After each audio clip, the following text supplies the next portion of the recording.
mocked and derided with our sexual orientation, not by random YouTubers, but by the president of the country himself on Twitter and his family members who are elected members of Congress. And it would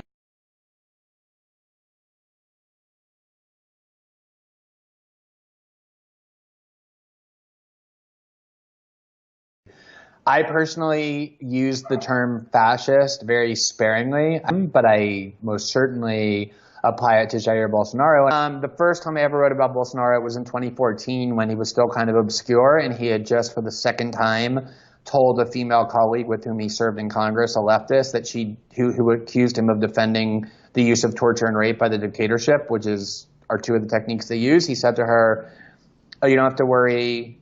I would never rape you. You're too ugly to deserve it."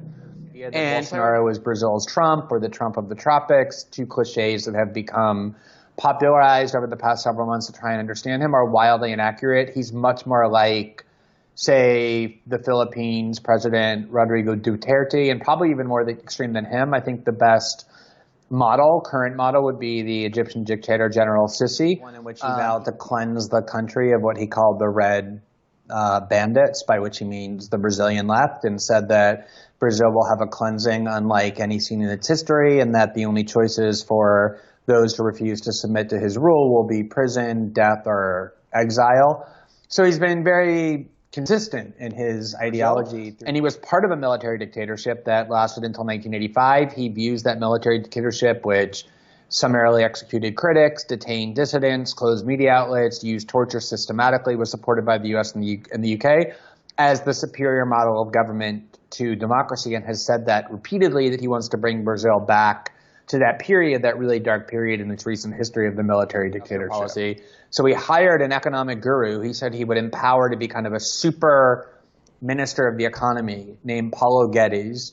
And Paulo Guedes is this kind of caricature from what was called the University of Chicago School of the Chicago Boy. And he's as much of an extremist as Bolsonaro, just not quite as shocking because he's a University of Chicago trained economist. Yes, I think that he will bring back torture. He has been extremely consistent about the virtue of it, about the necessity of it, about the nobility of it. That's his mentality and mindset, is one that says we have to use authoritarian, even fascist power because the communist threat is real in Brazil. He believes that Venezuela and Cuba and North Korea are coming to Brazil in the form of the Brazilian left. Companheiros e companheiras, em 1990, quando criamos o Fórum de São Paulo, nenhum de nós imaginava que em apenas 2 décadas chegaríamos onde chegamos. Naquela época, a esquerda só estava no poder em conta. Hoje, governamos um grande número de países, e mesmo onde ainda somos oposição, os partidos do Fórum têm uma influência crescente na vida política e social. This is not a far-right country. To the contrary, this is a country that in the past 4 national elections has voted for a center-left political party that was born as the Workers' Party, which is its name, and that was founded by a labor leader, Lula da Silva. Eles têm que saber que a morte de combatente não para a revolução. Eles têm que saber. Eles têm que saber que nós vamos fazer definitivamente uma regulação dos meios de comunicação. Eles têm que saber que vocês, quem sabe, são até mais inteligentes do que eu e poderão queimar os pneus que vocês tantos queimam, fazer as passeatas que tanto você queima, fazer as ocupações no campo e na cidade.